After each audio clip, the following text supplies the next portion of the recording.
नमस्कार सभी को। दोस्तों, आज की इस वीडियो में हम बात करेंगे पाकिस्तान और सऊदी अरब के बीच में जो म्यूचुअल डिफेंस एग्रीमेंट साइन किया गया है। ये एक ऐतिहासिक कदम है पाकिस्तान के लिए भी और बहुत ज्यादा चिंता का विषय है इंडिया के लिए भी, क्योंकि ये कदम सिर्फ दो देशों के बीच में एक सैन्य समझौता नहीं है, बल्कि वेस्ट एशिया और उसके साथ साथ साउथ एशिया की राजनीति और जियोपॉलिटिक्स की दिशा अगले आने वाले दशकों में तय कर सकता है।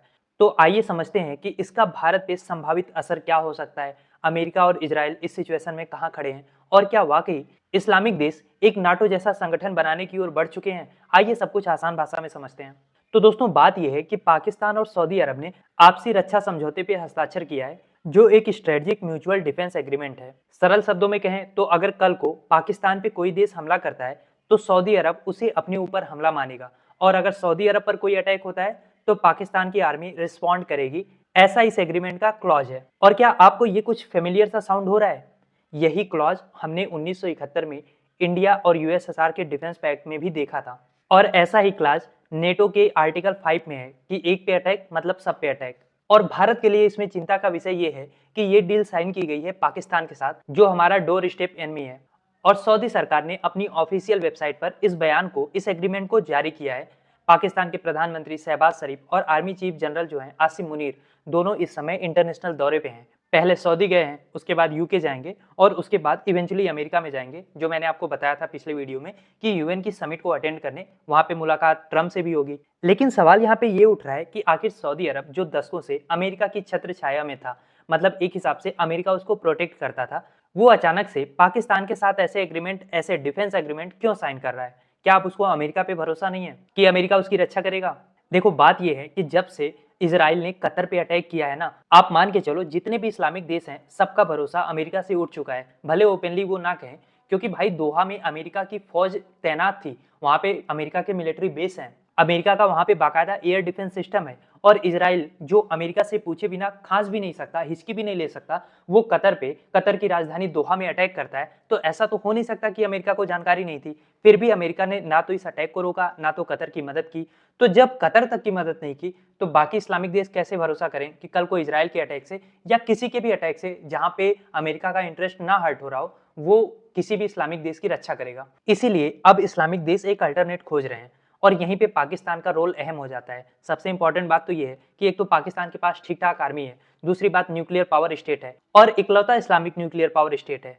इसके अलावा पाकिस्तान की आर्मी लंबे समय से सऊदी अरब में एक रक्षक की भूमिका में रही है। 1970 और 80 में हजारों पाकिस्तानी सैनिक सऊदी अरब भेजे गए थे वहां की सीमाओं और राजशाही की सुरक्षा के लिए। इमरान खान के भी कार्यकाल में ये डिमांड बार बार उठी थी, लेकिन घरेलू विरोध की वजह से आधिकारिक ट्रीटी नहीं साइन हुई थी। लेकिन अब एक फेस सेविंग डील लेके इसको म्यूचुअल का रूप देके साइन कर दिया गया है। लेकिन हकीकत यह है, और सऊदी अरब भी इस बात को जानता है कि उसकी अपनी आर्मी बहुत छोटी है, ट्रेनिंग और एक्सपीरियंस भी ना के बराबर है। तो गल्फ की सुरक्षा में पाकिस्तान की सेना अगर जमीन पे होगी तो इससे दरअसल सऊदी को ही सेफ्टी की गारंटी मिलेगी। अब बात यह आती है कि भारत इस पे कैसी प्रतिक्रिया देगा।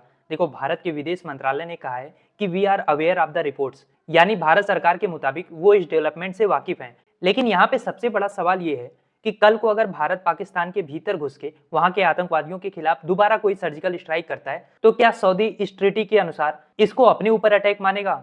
अब ये सवाल तो बना है क्योंकि डॉक्यूमेंट में साफ साफ लिखा है कि एनी अग्रेशन, यानी शब्दों का चुनाव यहाँ पे बहुत डेंजरस है।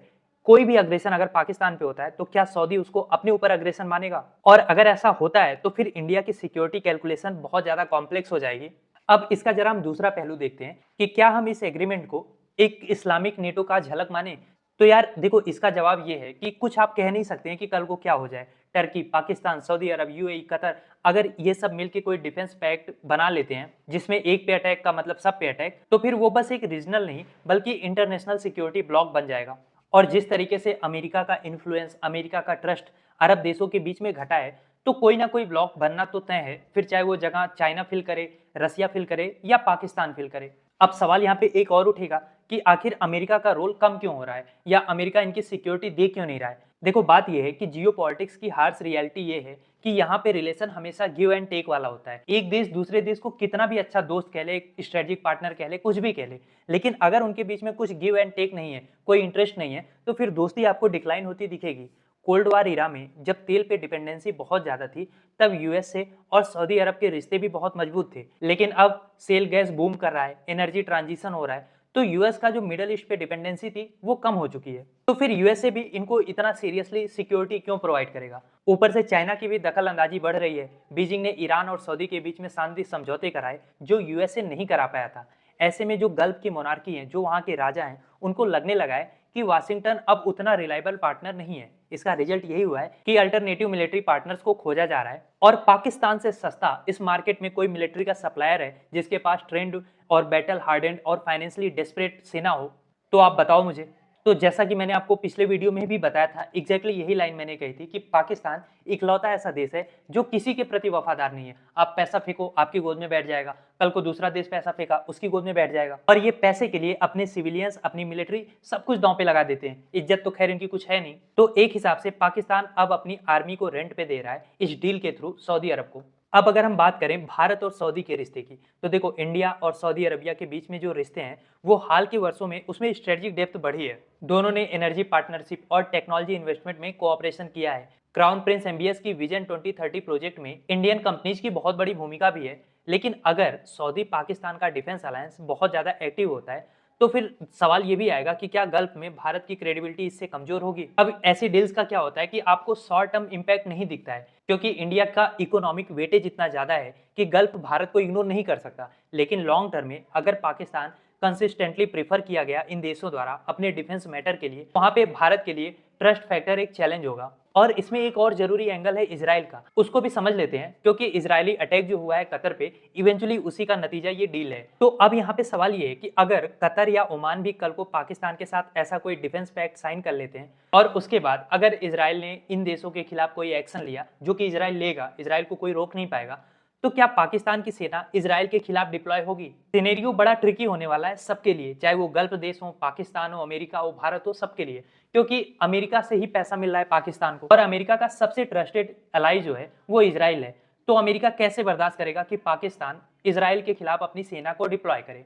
इसके अलावा जो गल्फ मोनार्की है, भले वो पब्लिकली इजराइल से दूर हो, लेकिन सीक्रेट डिप्लोमेटिक चैनल बहुत मजबूत है। और जब से अब्राहम अकॉर्ड साइन हुआ है, यूएई और इजराइल के रिलेशन तो खुल के सामने आए हैं। सऊदी खुद भी इजराइल के साथ रिश्तों को नॉर्मलाइज करने की ओर आगे बढ़ रहा है। हालांकि हमास कॉन्फ्लिक्ट और अरब रेज ने इस प्रोसेस को धीमा कर दिया है, पर हो तो रहा ही है। और इसके अलावा पाकिस्तान भी ट्रेडिशनली प्रो फलस्तीन रहा है। तो कुल मिला जुला के इस डिफेंस डील का जो परिणाम होगा वो आने वाले दिनों में बहुत इंटरेस्टिंग होने वाला है। इसके अलावा हमारी नजर चाइना पे भी होगी क्योंकि चाइना यहाँ पे बस ऑब्जर्वर नहीं है। सीपेक के जरिए पाकिस्तान चाइना के बीच में काफी बड़ा मिलिट्री नेक्सस है और अगर सऊदी पाकिस्तान को वाकई में डिफेंस अम्ब्रेला देने जा रहा है तो इनडायरेक्टली चाइना को भी गल्फ में एंट्री मिल जाएगी। और आपको ये चीज याद रखनी चाहिए कि चाइना का जो प्राइमरी इंटरेस्ट है ना, वो एनर्जी सिक्योरिटी है।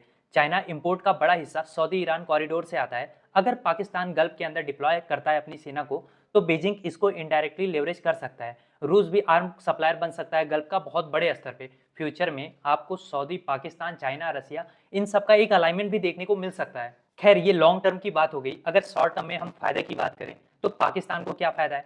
पाकिस्तान को भर भर के डॉलर्स मिलेगा, ऑयल क्रेडिट लाइन मिलेगी। गल्फ मोनार्की अपनी सिक्योरिटी के लिए पाक आर्मी को जब हायर करेंगी तो इस्लामाबाद को जिस चीज की सबसे ज्यादा जरूरत है, फॉरेन एक्सचेंज, उसका इनफ्लो इनकी कंट्री में बढ़ेगा। हालांकि इसका दूसरा पहलू जो पाकिस्तान के लिए बिल्कुल मैटर नहीं करता, हम भले इस पे बात कर रहे हैं कि पाकिस्तान के सैनिक ना लिटरली एक मर्सिनरी के रोल में आ जाएंगे। डोमेस्टिक बैकलैश भी देखने को मिलेगा। लेकिन पाकिस्तान जैसी डेड इकोनॉमी के लिए ये एक सर्वाइवल स्ट्रेटजी हो सकती है। कितना सस्टेन करेगी ये तो आने वाला वक्त बताएगा। लेकिन इतिहास हमें ये बताता है कि जब भी हायर आर्मी वाला केस होता है ना, वहां पे क्रेडिबिलिटी बहुत ज्यादा नहीं होती है। इसीलिए गल्फ कोई NATO type unified command structure नहीं बना सकता।